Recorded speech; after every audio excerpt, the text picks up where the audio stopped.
There's always a time in your life where you get the opportunity to do something you've always dreamed of doing. It could take months, years, or even decades. But for me, it took almost a decade to get to where I wanted to be. Jesse and I are going to hop on a train and head north to Boston, Massachusetts, so I can finally have the opportunity to run the Boston Marathon.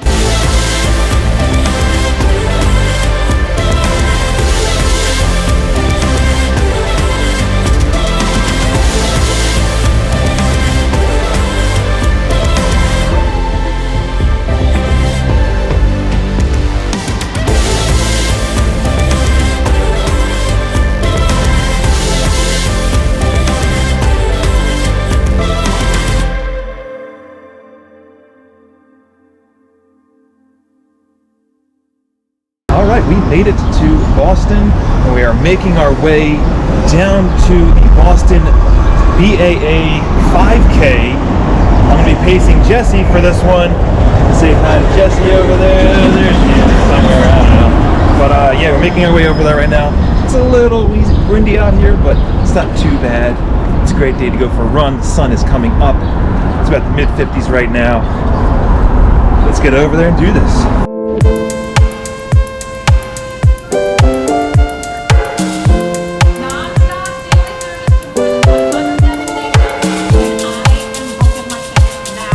Alright, we just made it to the BAA 5K area. It's pretty packed here right now. There's a lot happening.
We just finished up the Boston 5K, got dressed, and now we're heading over to get breakfast.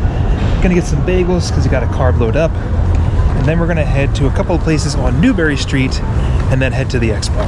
This is Newbury Street, and I tell you what, it's pretty packed. This is where everything is. I mean, there's a lot of things on the street. There's a lot of people walking around the street, which is really nice. It's nice to see all these runners out here just enjoying being outside. It's a beautiful day to be out here, mingling with other runners and checking out all the pop-up shops. It's really nice. Really can sense the running community in this area here.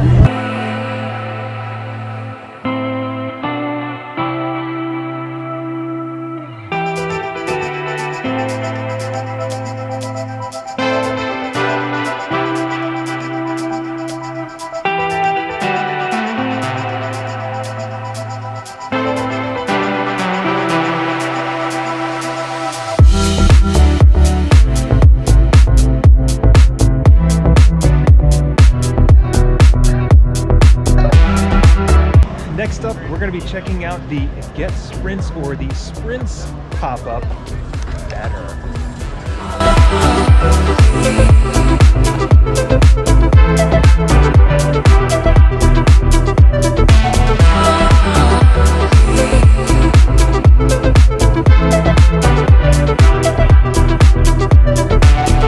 We are at the finish line of the Boston Marathon, 128th Boston Marathon. As you can tell, it is actually crazy packed over here with all the runners out here trying to get their photos taken, me being one of them. It's going to be an amazing weekend. Let's get everyone and see what we can find out at the Boston Marathon. Let's have some fun.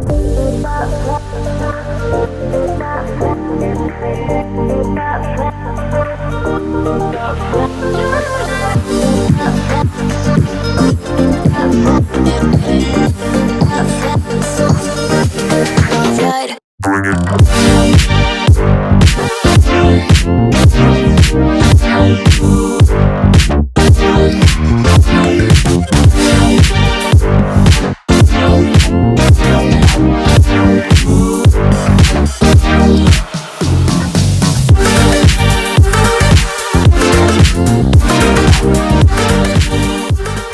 Okay, so bib pickup was probably one of the fastest bib pickups I've actually gone through for something that's this actually large, which is kind of crazy. I like that style. Now it's time to head to the actual expo now.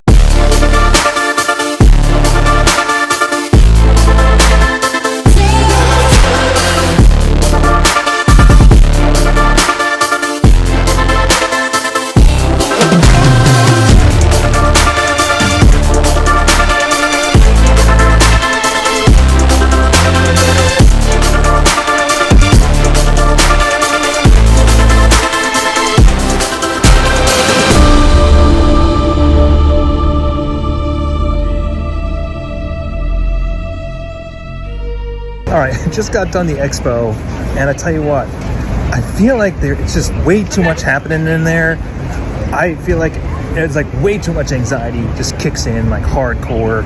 It's definitely one of those experiences where I just want to get in and get out. Yeah, there's a lot of cool things to see inside there, but I think that there were just way too many people just bunched up in certain areas, especially like the name wall area. It was definitely something I didn't really expect, but it is what it is. Got my bib. Now we're gonna do some more exploring.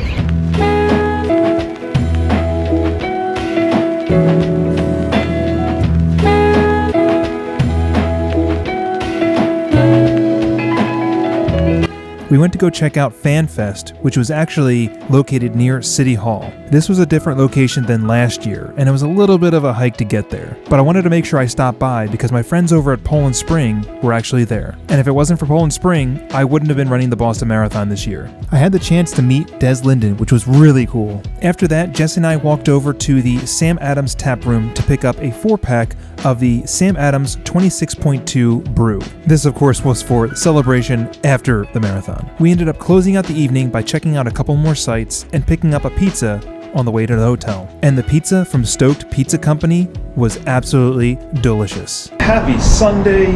We're headed to the Rabbit Shakeout Run on Newbury Street today. Gonna meet up with a lot of friends over there. It's beautiful weather. It's a little windy out, but we're gonna make it work. Gonna meet with a lot of friends and have a great time for a shakeout run of about 3 miles or so. Just gotta make it over there first. There are so many shakeout runs happening right now. Tons of people in this area. It's kind of crazy. This is Berlin. In Berlin, man. Yeah. World major to world major. No, I'm ready for the next one. Wonderful weather. Yeah. There were so many shakeout runs happening, we pretty much just took up the whole street. Boston Marathon race weekend is like San Diego Comic-Con, but for runners. We were all in good spirits for this shakeout run, and we had absolutely beautiful weather.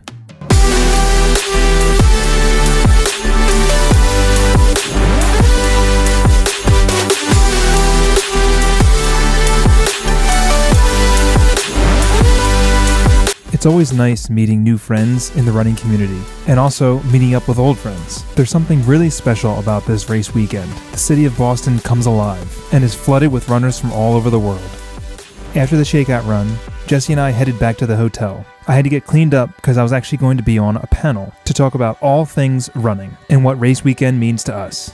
It was being hosted by my friend Elizabeth, and it was at the Sam Adams Taproom. I'm a plant-based runner. I've been running for, I want to say, probably like 25 years or so, or something like that. It's been a long time. So I ran my first marathon in 2014. I did not fuel at all, and I did not. I went out way too fast on that race. But besides that, so now I'm actually a run coach and a nutrition coach based off of my experiences from 2014. I've been running marathons since then. I was always going to be my first marathon, but now I'm working on, I think, number 10 now. And this is my first Boston. This is my third world major. It's always fun to talk shop with other runners. You learn a little bit more about them, and they learn a lot more about you. That evening, Jesse and I got a pasta dinner to get ready for race day. All right, it is 6:05 in the morning on Marathon Monday. Just had 2 packets of oatmeal. A little tired, but not too bad. Jesse's still sleeping right now, or at least half asleep. And we're catching up on what's going on for the Boston Marathon in general on the news. But yeah, just prepping to get out the door. Wave start time is 10 a.m. So I'm going to be sitting around for quite a while when I get up at Hopkinton. But for now, I'm just going to get my gear on and head to the buses.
After the national anthem, I went to go use the porta potty for what seemed like the 8th time. And when I got back, we were ushered into our corrals. One thing about this race is there's no pace flags, there's no pacers, it's just waves and corrals. After we were ushered into our corrals, we started a long walk to the starting line. This is one of those things that's not necessarily talked about when it comes to the Boston Marathon. It's about a mile walk from where you actually get into your corral to the starting line. It seems like the longest warm-up ever for a 26.2 mile race. Now, since this was a sunny day and a hot day, they were offering free sunscreen.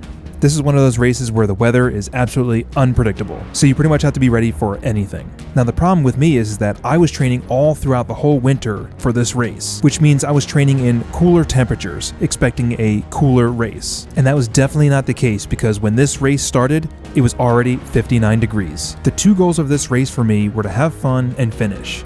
I had a time goal in mind. Actually, I had two, a sub 3 and a BQ. But if I didn't reach those goals, I'd be okay. I mean, I'm running Boston. It's not for a PR or it's not for time. It's for fun. Especially after my PR this past February. As soon as the race started, I threw those goals out the window. The temperature was already rising. I knew that if I went for it, I'd either fail miserably or end up with heat exhaustion, so I backed off the paces. The first bit of this course is downhill, so it's difficult to not go out too fast without braking too much. I wanted to settle into a pace that felt comfortable. Breathing felt good, legs felt good, mindset shifted. The beginning of this course is pretty much the quietest part. It felt good, felt easy. But there's always a time in a marathon where that feeling of easy, it starts to fade. With the heat increasing and the hills waiting for me further up, I knew that this was going to be one of the most challenging marathons I've ever run. Around mile 12, you can hear the roaring cheers from the Wellesley College. They were a mile away and you can hear them. By the time I reached mile 13, the Wellesley Scream Tunnel was cranked up to level 10, and this gave us all a boost of energy.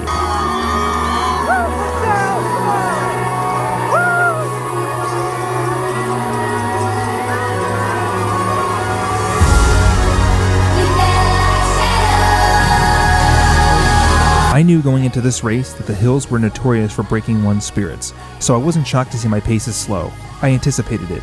It was calculated into my pacing strategy. What I didn't anticipate was the full sun beating down on us, zapping all energy out of all of us runners. I kept thinking one foot in front of the other. The effort was there for sure. There were points where I wanted to walk, wanted to stop, but I also knew that it was my mind and body not communicating with each other. My body wanted to stop, but my mind was like, no, we got this. Let's keep going. I knew I can keep going. And then, at mile 23, a runner came up beside me and tripped me, purely by accident. I slid across the pavement. It was at that moment I realized I was broken mentally. I got back up and went into survival mode. The last 10K of a marathon is always tough, mentally and physically. For me, I had no gas left in the tank to make a move, so I kept the same effort.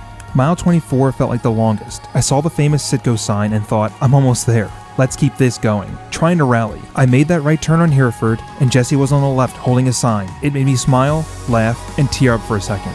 Seeing her there, knowing that she was proud of me no matter what, made all the pain go away for a brief moment.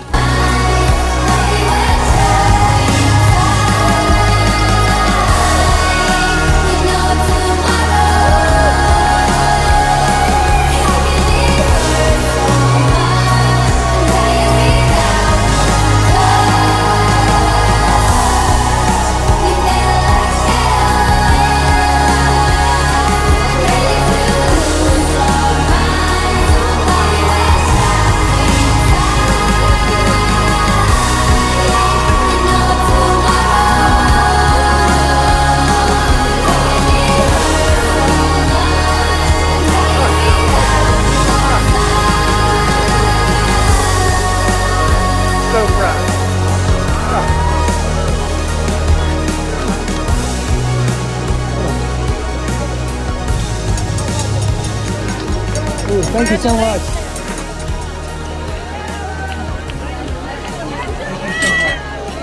This was it. After years of trying to capture this mystical beast, I was finally able to do it. I am now a Boston marathoner.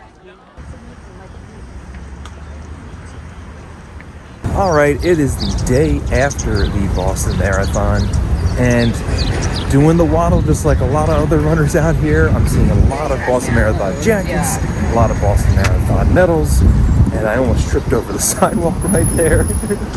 But this morning we're gonna get some coffee, gonna get some food, and probably head back to get some vegan cookies at one of my favorite bakeries. We're probably gonna do that. One thing I learned about running a marathon is that not all races are going to be PR races. And I'm okay with that. Running a marathon is pretty much the icing on the cake. All the hard work, consistency, dedication, early morning runs, that's what matters the most. Marathon training and running a marathon is never easy.